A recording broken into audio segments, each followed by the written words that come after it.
next question is from Kelly in Union, Maine. Hi, this is Kelly from Union, Maine. My husband is being tested for sleep apnea, and he's wondering if there's anything besides a CPAP machine that would be helpful. He's 64, he's in good health, he's not overweight, he just struggles with sleep and snores a lot, and that's why he's being tested. All right, so Jack, I want to run these by you. So earlier I talked about the 5 things that most improve my wife's and my sleep. We went through the grounding mat, lots of sunlight, especially in the morning to reset the circadian rhythm. The Sleep Master sleep mask is a total game changer. The one thing I forgot to mention was the earpiece. We use, it's called earpiece, Peace. It's earplugs, basically. And the brand that I use that works best for me is a brand called Earpiece. Not a sponsor. Advertisements suck. But I'm telling you that those block out any other noise that might be bothering me, especially crucial if you live in a city or somewhere and you're in an apartment building, there's going to be some other noise somewhere. And then also having a nice pillow. But beyond that, I have a dozen other things that I've done to improve my sleep. One is a firm mattress. I have a bad back, and so a firmer mattress works really well. I happen to have one of your mattresses, Jack, which I paid for. It's not, it was like he didn't give me a mattress to be on the podcast. But you make really nice mattresses, and you have, you customize it to the needs of someone. Can you talk about maybe how a firm mattress versus a really cushy mattress makes a difference for different people? So that's the word firm is a little bit of a misconception. That's kind of the dated thing where firm is better. And it really is 2 things. One is density is really important. Okay. The difference between firm and density is you want contour. You want it to be able to adapt to your curves, to your spinal curves. And but you need that to be a very dense material so that it's constantly giving you support and it's not breaking down easily over time. The second thing, whether it's firm or soft in a general feel, depends on your spinal type. So if your posture if you have a flatter lower back, you need to have a mattress that you don't sink into as much. But if you've got a very pronounced lower back arch, you actually need to get deeper into that bed. So conventionally, people are getting into soft beds, which are low density, and because that's what they need for their comfort, but they're not getting the support that they need. But ultimately, the more curves you have on your back, you need to sleep in a bed. And the flatter your back, you need to sleep on a bed. That initial surface needs to be contouring and adapt. So the product that you're sleeping on is designed for a flatter back, but yet you do feel that initial comfort. It's not a hard bed. It really is adapting to your body, extremely supportive, and because it's so dense, it'll do that for a really, really long time.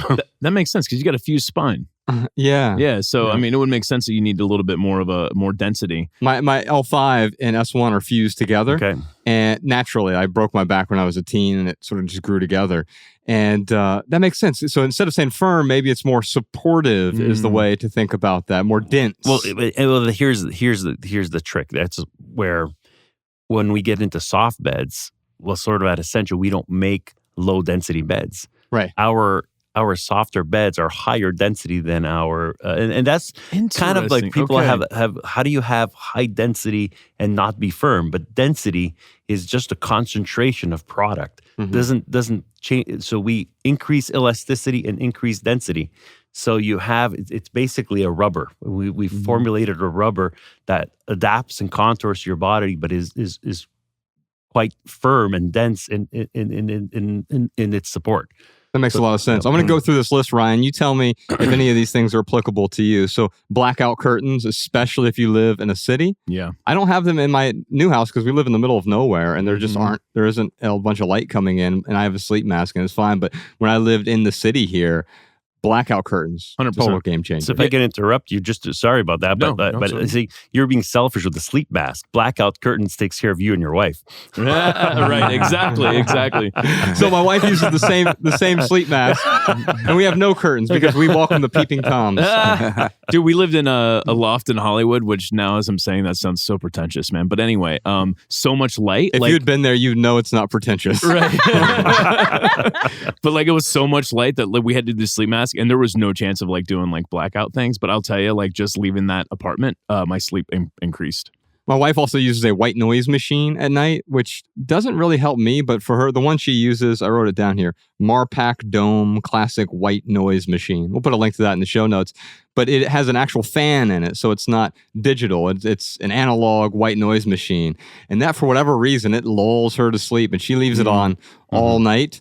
And it works really, really well for her, especially in conjunction with the earplugs that she has. Dude, we get the air filters running all the time. That definitely helps me go to sleep. It's like if it's not on, I'm like, something's wrong. Yeah, something's off, right? Right. And for me, it doesn't really matter, but for her, it makes a big difference. And so that's another way to support her is finding out what helps her sleep better, and that's going to also help me sleep better as well. Really quickly, Jack, would you say there's a big difference between like a digital white noise machine, like a digital app that gives white noise, versus a machine Josh describes? I mean, as far as to your mind, there wouldn't be a difference. But, however, you're introducing, again, more digital, more electronics, but they're to the brain, it's whatever works. So whether, some people it's music, it doesn't have to be white noise. So some people are actually just appreciate having music, and these are all stimulants, and we focus so much on that in what we study on what makes you sleep well, what keeps you, because here what we're trying to do is keep people in deep sleep and REM sleep longer. That's a secret. Whether you're sleeping 5 hours a night or 8 hours a night, if you're getting your 2.5, 3 hours of deep and REM sleep, you'll be great either way. Bingo. A few more things. I know Professor Sean is going to ding me on time, so I'm going to try and get through as many of these as possible here. No Wi-Fi at night. We turn the Wi-Fi router off, or now we don't even have internet at home because my wife, she found out she had some crazy reaction. We slept next to a Wi-Fi router one night at her parents' house in Minnesota, and she couldn't sleep all night. And then realized like she was right next to a Wi-Fi router. Turned it off the next night, no problem. And from then on, has realized that even if you have a Wi-Fi router in your house, turn that off at night. It's harder if you live in an apartment building. Your neighbor could have one next to your head, but having that Wi-Fi off really helps her. It makes less of a difference to me, but I know with her, it is a total game changer. Blue light, again, doesn't make a huge difference to me, but blue light before bed, last 2 hours before bed. My wife even wears those blue blocking glasses at night in case we have any sort of blue light coming in from a glowing screen or from the overhead LEDs or incandescent lights, which we're going to argue about later, Alabama. And so removing that blue light helps your circadian rhythm, helps you go back to sleep. Yeah. Absolutely, and those glasses are fantastic. They have daytime blocking glasses, and then they have the darker pre-sleep ones. So if you look at brands that are really getting deep into that, they'll have two versions of light blocking glasses. So for work and just eliminate that artificial light throughout the day, which which helps you at night. But they have some that are really make it that much more difficult, in fact, to work, watch TV, and you can see the screen and all that, but I mean that onset of sleep starts to kick in, and you gladly shut things down and go to sleep. So I think that those are fantastic to get to wearing those glasses 2 hours before, or just avoiding the light altogether if you can. If you can, but that's tougher in today's world, right? And but if you get those glasses on, you're kind of conditioning yourself and forcing yourself down that path. What we've seen with a lot of athletes that we've worked with, no one wants to shut off their Wi-Fi. No one wants to really go down that path of giving up all of their toys and all of their communications. And that's where we really turned to the quantum energy, and that made a huge difference on eliminating the impacts and the stimulants from Wi-Fi. The EMF blocking that you put into your mattresses. That makes a lot of sense. Yeah. Let's go through a few more things here real quick, because what I found is that subtraction is greater than addition. So by adding all these gadgets like earplugs and face masks and blue blocking glasses. We don't need all of these accoutrements.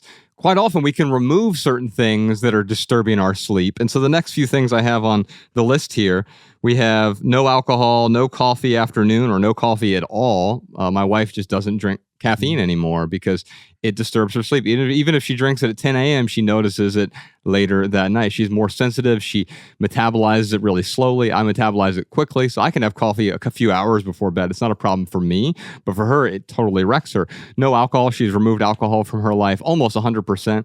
That's tremendously helped. Also, no THC, so that tends to wreck her deep sleep. And so just finding out, what works for you, what doesn't work, that's removing these things that are disturbing sleep. Also, eating before bed is a no-no in our household because it disturbs your sleep. So if you eat a meal within 3 hours of going to bed, you end up tossing and turning. Absolutely. So eating late is a big problem. Yeah. And then one thing I do before bed is I'll have a spoon of honey, often Manuka honey right before bed. The carbohydrates tend to, for whatever reason, stimulate my deep sleep. In a way, not a full meal, but just 1 teaspoon of honey. That seems to help out a lot. And then if I'm struggling ever in the middle of the night, I tend to wake up pretty early in the mornings. But if I want to get more sleep, there's an app that I'll turn on. It's called Endel, Endel. There are other ones out there as well, Brain FM. The Aura app actually has different sleep. And what it is it's listening to soothing music that soothes you back to sleep. Any feedback on any of those, Jack? Well, the whole thing is depending on being at rest or being in deep sleep. So once you're awake in the morning and you're just resting, you're not necessarily getting that the recovery that you're looking for, the cellular recovery. That's only happening in your deep sleep cycles. Right. So that's more about eliminating some of that fatigue that you want to have. But again, all through REM and deep sleep is where that fatigue is primarily eliminated. So the morning stuff, I haven't seen any evidence of being rested once you're awake having real impact on the body in your life. But that makes sense. I haven't had that much studies on morning apps.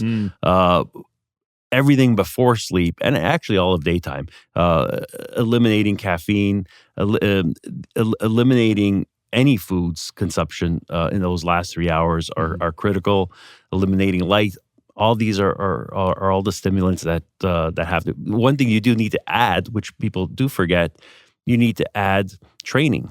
You need to work out because during the daytime you need to be working out. You need to be working your muscles, because the body recognizes when it's training and when it's at rest. Yes. And if your 24 hours is pretty identical, sitting at a desk or laying in bed, the body has a harder time differentiating the two. Can I circle this back to the sleep apnea thing? Yeah. So the CPAP, this is something that I've been avoiding because I feel like I need a CPAP. I do all these things and my sleep does get better, but I still could improve it. Is there any substitution for a CPAP if someone has sleep apnea? Well, I'll tell you one simple trick. Okay. And it won't work for everyone, but I'll tell you if it works. Oh, I love it's this. amazing. This is so clickbaity. This is great. The one simple trick to avoid the CPAP machine. Yes, Jack, we are all ears, man.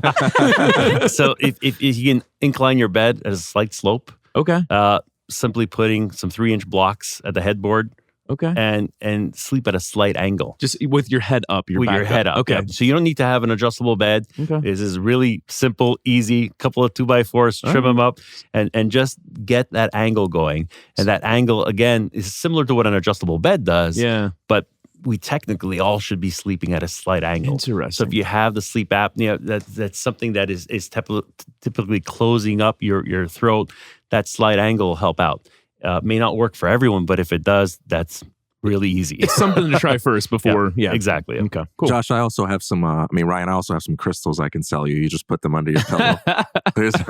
Dude, you have no idea. Every morning I roll over and I go to hug and kiss Mariah before I get out of bed because I typically get out of bed before her, and I'll put my arm underneath her pillow and literally I'm knocking crystals all over the floor. I'm like, why are these crystals everywhere? The last thing I'll say for Kelly's question, because I know we are way, way over, but is what Ryan said earlier. I try some of these things, but when we're not trying them with discipline, what often happens is, oh yeah, you know what? I didn't drink for one day and it didn't solve all my sleep problems. I guess I'll go back to drinking. Or, you know what? I gave up weed for 3 days. I guess didn't fix everything about my sleep deficit, and I guess I'll go back to it. I'll go back to these habits that are impairing my sleep. But if you find that you do go 3 to 6 months without these things, all of a sudden the sleep does begin, and maybe you won't need the CPAP machine at all. But it's probably not going to happen overnight. In the words of Mr. Miyagi, there is no try, only do. Did you enjoy this standalone Patreon highlight? If so, you can listen to full episodes of the Minimalist Private Podcast, available exclusively on Patreon. Visit patreon.com/theminimalists or click the link in the description. Your support keeps our podcast and YouTube channel 100% advertisement free.